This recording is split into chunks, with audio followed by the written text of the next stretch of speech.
order for a regular meeting of the Borough of Crafton, May 19th, 2014. Flag salute by Ms. White. I pledge allegiance to the flag of the United States of America and to the republic for which it stands, one nation, under God, indivisible, with liberty and justice for all. Roll call, please. Mr. Amendola. Here. Ms. Amendola. Here. Mr. O'Brien. Here. Mr. Phillips. Here. Ms. Post. Here. Ms. Weitzel. Here. Mr. Hayes. Here. Mayor Bloom. Here. Solicitor Dolphy. Here. Engineer Minsterman. Here. Director Beachy. Yes. That's it. I'd like to inform the public that we had an executive session before this meeting to discuss a personnel matter. No action was taken in that meeting. I'd also like to talk to the public about, we are going to have a proclamation for our junior council person, for her to be recognized at her senior award for solid service for the borough in her capacity as the junior council person. She's not able to be here tonight to receive it, but we will, we're going to sign it and we're going to give it to her so it's available to her at her senior award dinner. Ms. Post will see to it that she gets it. I'll entertain a motion for the approval of the bill list dated May 19th, 2014. So moved. Second. Any discussion on the bill list? Hearing no discussion. Roll call vote, please. Mr. Amendola. Yes. Ms. Amendola. Yes. Mr. O'Brien. Yes, with the exception of 400.11. Mr. Phillips. Yes. Ms. Post. Yes. Ms. Weitzel. Yes. Mr. Hayes. Yes. I'll entertain a motion for the approval of the minutes for April 28th, 2014 and May 12th, 2014. So move. Second. Moved and seconded. Any discussion on either of the two meeting minutes? All right, hearing no discussion, we'll do a roll call vote for both meeting minutes, please. Mr. Amendola. Yes. Ms. Amendola. Yes. Mr. O'Brien. Yes. Mr. Phillips. Yes. Ms. Post. Yes. Ms. Weitzel. Yes. And Mr. Hayes. Yes.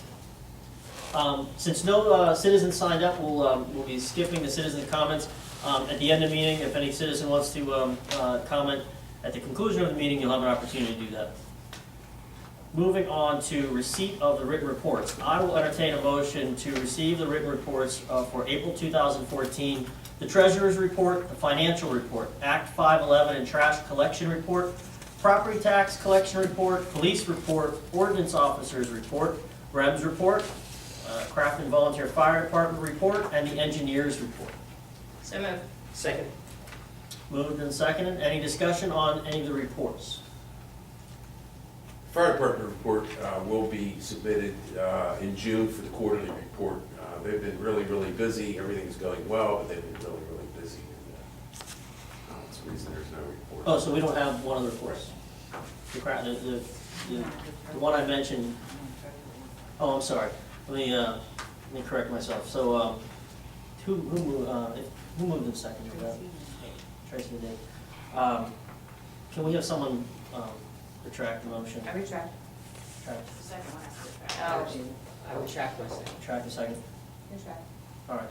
I'll entertain a motion for the receipt of the written reports April 2014, which include the financial report, Act 511, and this one we have, right? Act 511 and trash collection report, the property tax collection report, police report, the ordinance officer's report, the REMS report, and the engineer's report. The treasurer's. But we don't have any. 2 were removed. So moved. Second. Thank you. Any discussion on those reports that we actually have? Hearing no discussion, roll call vote to accept those reports. Mr. Amendola. Yes. Ms. Amendola. Yes. Mr. O'Brien. Yes. Mr. Phillips. Yes. Ms. Post. Yes. Ms. Weitzel. Yes. Mr. Hayes. Yes. Motion carries. Okay, moving right along, we'll have the mayor's report now. Just a brief thing this evening. I've been in contact with Representative Dan Deasy concerning the pending legislation as far as radar being used as a police tool. I don't know if you've seen it on the news, but there's a bill in Harrisburg that wants to hand down the radar that'll be able to be used by municipalities throughout the Commonwealth. Don't know if you know, but Pennsylvania is the only state in the country that does not permit local police to use radar. If anybody's traveled through West Virginia on US 19, you know that Somerville police have radar. So I talked to Mr. Geezy about this, and he's in favor of this, and I asked him to, talk to his contacts in the state and help push this forward. There's been concern in the media that the municipalities would use this as a money-making tool. It is not. I don't know if anybody on council knows that if one of my officers writes a citation for a stop sign violation, the fine is $25.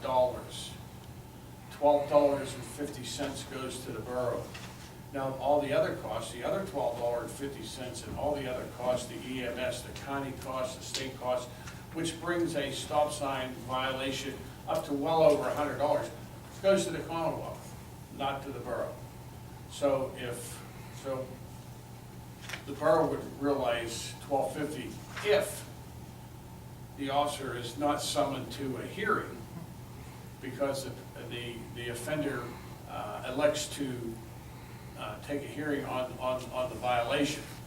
And if that's the case, then the borough is paying that officer to make an appearance. So actually, the municipality is making a minus on a traffic violation that goes to a hearing.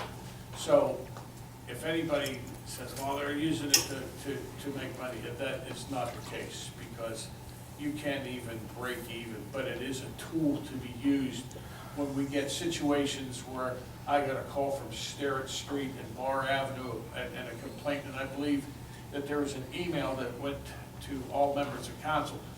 As far as using VASCAR in that area, it's impossible. The distance is too short. But if there's concern, and you'll hear people say they're going 40 and 50 miles an hour, well, we can confirm that, whether or not they're going 40 and 50 miles an hour between stop signs. So just to let you know, the whole thing of this is that I'm hoping that the state passes this, and that will be another budgetary issue for next year to make the purchase, if the state does through. Thank you. Thank you, Mayor. Any discussion on the mayor's report? We'll move on to the engineer's report. Thank you, Mr. President. Just a couple update items. Clearview Avenue was awarded. We look for construction to begin the first week of June, and want to get some notice on that. Also, the road program awarded by 2TA Robinson. That's looking to start mid to late June. We have the CCTV contract, which is a Shea Call multi-municipal contract. The contractor submitted a preliminary schedule. It looks like Crafton's work will be sometime in August or September. We have the sewer line defect contracts. We have an excavation and lining contract. The excavation and lining contracts were both awarded. We sent in the concurrence letters. Those projects could start as early as mid to late June, but depending on where Crafton lands in the schedule, because it's a multi-municipal contract, it may be later. So as they define those schedules, we'll talk about when the contractor's coming in to do that work. And that's all I have tonight. Okay. Any questions for the engineer? All right, no questions for the engineer. We'll move on to the manager's report. Excuse me. You're excused. I have another meeting tonight. When we put it this night, I have another one scheduled for this evening, so I'm going to See take to on it. that. Thank you. No problem. Okay, the manager's report? Yeah, as I have been discussing about the infrastructure reports, I did receive word the lowest bid that we had for painting is in fact reputable. That will be on next month for action to award that particular paint contract. Playground installation is still behind for 4 days of solid rain last week. Really put us behind schedule on multiple things. The fee structure for recreation programs and the swimming passes are on the agenda item for action this evening. Swimming pool is slated to open this Saturday. at 12 p.m. Looks like the weekend weather will be a little bit better, so hopefully attendance will be as good as we anticipate. The cleanup Arbor Day, still slated for this Wednesday, has now been decided that based on the weather forecast shifting, that may be something that we reschedule for another time. But we're going to make that call tomorrow based on what the prediction is for Wednesday. The junior council situation is on the agenda for this evening. We have the proclamation and the change to the resolution. The Comcast franchise agreement is on the agenda for action. It was also recommended, of course, by Comcast that we extend the same agreement to Verizon. And I have sent an email as such to see if we couldn't reach an update with them as well. We met with the district magistrate and the county to discuss the potential new lease. Some of the items on their list were heat remediation for the front room, which is all glass, some sink repair, carpet cleaning, and general cleaning detail. They're looking to enter into a longer-term agreement, so as to avoid change when there's new, perhaps a new magistrate taking over. So they're looking at a 10-year term with 3% increases at 3-year intervals, and that last year would just be, I guess, a freebie, as it were. And I'm waiting to hear some options for the heat remediation. Some things that have been kicked around, obviously, is glass film and even potential for some awnings. But I'm waiting for the engineer to get me a good concrete decision on what would be best for their situating. The Duncan matter, the checks were delivered by hand today. We have one more check that is owed for that. We should have the figures on that Thursday or Friday, and that will be a closed deal. On the multi-municipal comprehensive plan, I met with Jim Pashik from Pashik & Associates, works very closely with DCD for multi-municipal plans. He's a municipal planner. We said there probably would be somewhere in the neighborhood of $70,000 for the multi-municipal plan. Proceeds from LGA, we were looking at $25,000. There's a potential from Allegheny County to get up to $30,000, which would leave a balance of $15,000 to fund, split between the 3 municipalities. Jim also let us know that the DCED would not fund this particular application, that they're fairly dry with multi-municipal plans, but I think in terms of what we would get out of $15,000 for a $70,000 plan would just be incredible for us to move forward. The woman from Economic Development in Allegheny County, her name is Kate Pierce. She's very excited about our opportunity for a plan. They do have a very small window right now of getting in this year, and they also have a very small pot of money, so that timeline is approaching very quickly. There's no deadline on that, but because of the amount of people that have put in for applications, our window is very short. So that concludes my report. Thank you. Any questions of the manager? Okay. We'll move on to the president's report. The only thing I wanted to mention is I spoke at the last meeting last Monday that I have asked the Local Government Academy to submit a proposal for an HR analysis of the staff that we have, as in help to draft what qualifications and experience we may be lacking in the borough as part of the open position and what that open position would be. I have not gotten that proposal back yet. I did anticipate having it by now. So I will be following up tomorrow with Ms. Hockenberry to see about when we could get that, so we can move that forward. And I expect to have a different update on it, at the next meeting that we have. Probably because this one was so short, is why I didn't get it. But I will see to it. Any questions about that?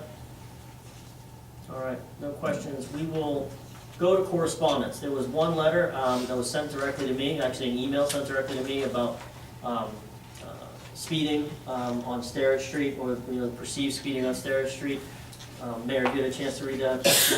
Yes, I have. And I assigned officers to spot checks and a visual search or observation of that area, and they're logging it. And the the lady that sent the email contacted me via email, tells me that she's seen the police presence up there and thanks us for that. Okay. Just for the public, the email was a woman that lived in Starrett Street, which is just above Bar at the beginning of Crafton, and there was a complaint of speeding and complaint of ignoring a stop sign. Some residents put their own signs out around children at play, and they just followed it up with an email to ask us to verify, that speeding is not happening, or to verify that people are stopping at the stop sign.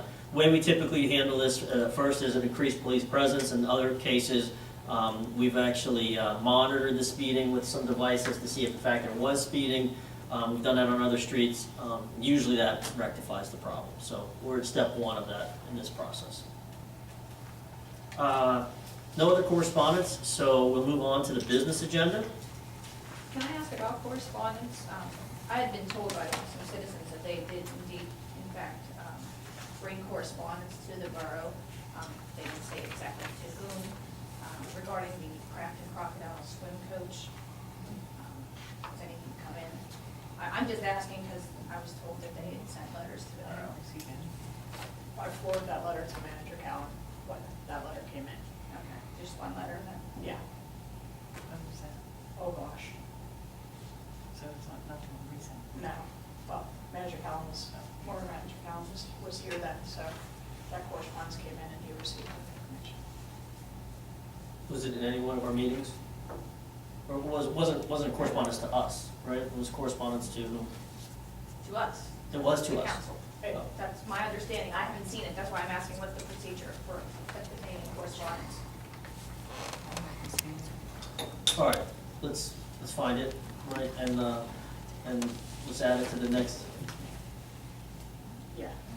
No, this was a while ago, and the Manager Callen had that information, so. Okay. We can certainly. Let's find it, and let's make sure that we see it for the next meeting, and whatever it contains, right, we'll address. Anything else, Ms. Weisel? All right, moving on to the business agenda. I will entertain a motion to adopt resolution number 2014-08, authorizing the Borough of Crafton to execute the renewal agreement with Comcast for a 10-year term and a cable franchise fee of 4%. So moved. Second. Moved and seconded. Any discussion on this motion? Hearing no discussion, roll call vote, please. Mr. O'Brien. Yes. Mr. Phillips. Yes. Ms. Post. Yes. Ms. Weitzel. Yes. Mr. Amendola. Yes. Ms. Amendola. Yes. Mr. Hayes. Yes. Motion carries. I'll entertain a motion to adopt resolution 2014-09, amending resolution number 2006-03 to establish a participation/scholarship award in the amount of $200. So moved. Second. Any discussion on this motion? Hearing no discussion, roll call vote, please. Before we roll call vote, I just want to tell the public, this motion is $200 to be awarded to our junior council member as part of the proclamation. Scholarship, I'm sorry, yeah, scholarship award in the amount of $200 as part of, in addition to the proclamation. Thank you. Roll call vote? Mr. Phillips. Yes. Ms. Post. Yes. Ms. Weitzel. Yes. Mr. Amendola. Yes. Ms. Amendola. Yes. Mr. O'Brien. Yes. Mr. Hayes. Yes. Motion carries. I'll entertain a motion to adopt resolution number 2014-10, amending fees and rate resolution 2013-16, Parks and Recreation Areas, section C and E. So moved. Second. Moved and seconded by Ms. Amendola. Any discussion on the fee changes, this motion? Can someone tell the public what they are? Sure. That was the Chamber of Crocodiles. Do you know that? Yeah, this is the opening, and one of them is extending family memberships to children who swim on the crocodiles. And the other is to extend the privilege to set recreation fees based on our instructors, so that we don't keep coming to council for setting fees for recreation programs. Okay. Any other discussion? Hearing no discussion, roll call vote, please. Ms. Post? Yes. Ms. Weitzel? Yes. Mr. Amendola? Yes. Ms. Amendola? Yes. Mr. O'Brien? Yes. Mr. Phillips? Yes. Mr. Hayes? Yes. Okay. I will entertain a motion to appoint Lynn Nickel to serve as an alternate on the Craft and Civil Service Commission for a 6-year term commencing May 20th, 2014. So moved. Second? Excuse me. Very good. As we all know, right, we've made this point very clear that when we are going to vote and appoint someone to a commission or participate in another committee, we've asked that they be here present during the vote. If there's any questions or if they, decide to speak. So if there are any questions now, Ms. Nickel, feel free to ask them. Otherwise, there she is. Thanks for being here. Thanks for volunteering.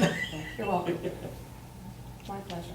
My name is spelled wrong on there, by the way. Oh, geez. It's spelled like the coin, N-I-C-K-E-L. N-I-C what? K-E-L, K. like the coin.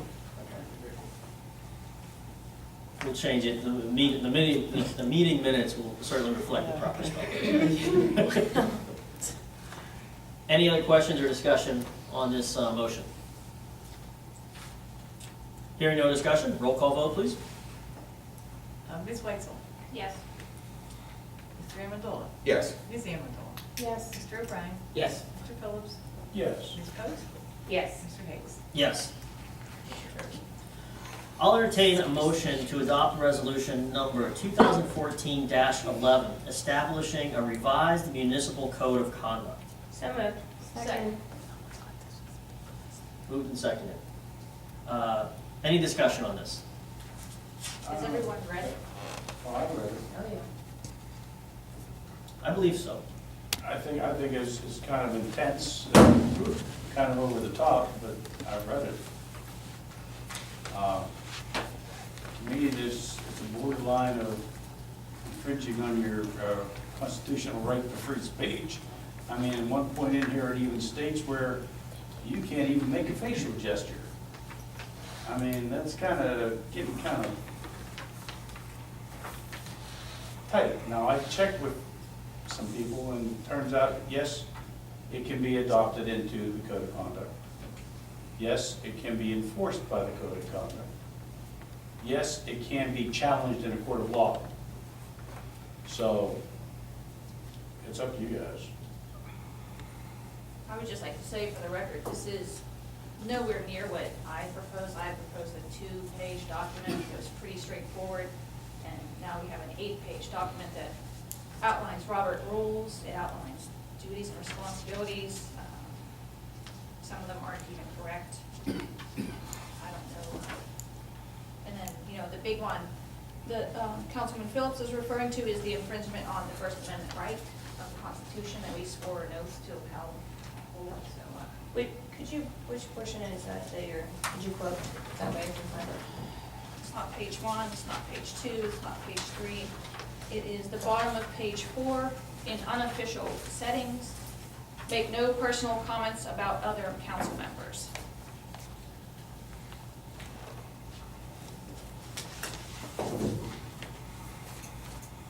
I agree with that, but to say you can't even make a facial gesture, I mean, that's kind of strange. I mean, that's getting really nitpicky. I didn't actually take it that way. I took it as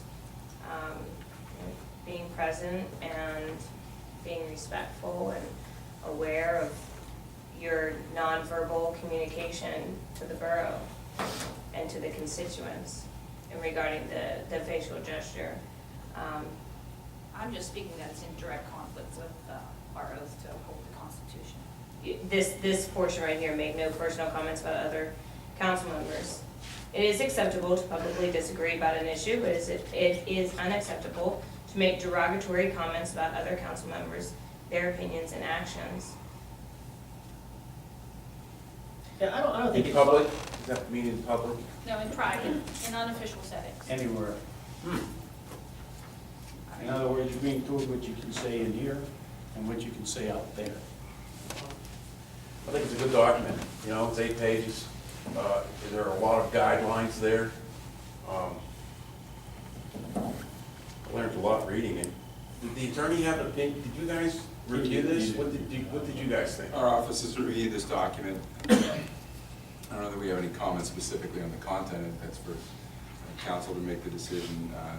Council does have authority to enact under the Borough Code to entertain rules and regulations. So I think the power to adopt it is here. Whether or not the content is what you want, that's a decision to be made here. I mean, everything looks legit. Everything looks like it's not violating the I don't see anything that violates any specific constitutional rights. I speech think or anything. some of the items parrot, So you're saying you can tell this document and the vote on this can tell us whether or not we can speak outside of a council meeting? That goes against the First Amendment. I'm not saying whether or not you can speak outside. I mean, there's laws This that. document is. It's specifically saying derogatory comments about other council members. I feel that it just as in a workplace, it's professional courtesy, and I There's would laws hope we that would go- extend that to each other. I didn't mean to interrupt you, I apologize. No, I'm sorry. But there's laws that go against slanderous comments and defamatory comments as well, and I think that this language just parrots this. You're not, can't say derogatory things about other folks, Makes sense. inside or outside. And I like this document because before, to me, it was legislation in a vacuum. This is exposed to the public. This, the stuff that it's not only the stuff that we say in here, it's also how we express ourselves to the public when we're not in here, behind the scenes. And I think this is a document that allows the public to see that if we're committed to representing the borough under these standards, they can be confident that we're going to do it in here and also outside of this room. Yeah, and with respect to that one point, right, I have more points than that. we'll get back to that. Okay, can I speak on that point? So with respect to this one, as public officials, right, the bar to be slanderous is extremely high for us in the sense that because we're in the public eye, people can say lots of things about us. And that to go and enforce that it's not allowed is very hard from the public. What we're saying here is we're asking the representative council members, right, to, when we're discussing issues and when we're disagreeing, we do so respectfully. And we do not anticipate or expect that on any particular issue where we might disagree, if you have problems with that issue, you go out and blast that fellow council member to whomever will be willing to listen to you in a derogatory and a defaming way, because it's not going to help support us moving forward on other issues and other problems that we're having during our next remaining term. So, the solicitor says it's fine.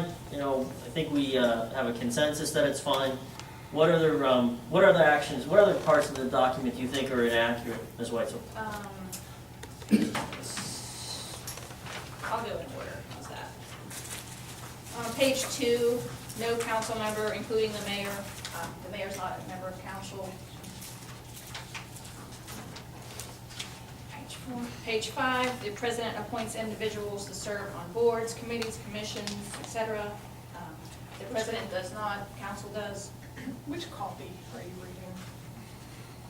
Sorry. Email to me. Oh, the copy has a revised that changed some of the language that was not appropriate. That include President Pro Tem and changing that to Vice President and Tony, because the President obviously doesn't appoint those things. I'm sorry. So this is out of it? Yes. It reads, the president appoints individuals to serve on committees, and it is the responsibility of committees to follow policies established by the council. Is that the one you're talking about? Yeah. The president does not appoint people to committees. I do. Yeah, certainly it is. Yeah. Not the commissions, the committees I do. Not commissions and not boards. That's what we changed that. So you're So- speaking within council, the committees within council. Right, or even the committees, I just did it with was the last one I pointed, it was for the, April, to the Blighted Committee, and I'll be doing it, to the craft and the Civil service? civil, well, that one I won't appoint, right? This should be stricken, well, we should strike this, and it's a fair point, right? It should just be, remember that committees, actually not remember the committees, it's that bullet item, but the president appoints individuals to serve on committees, that's actually correct.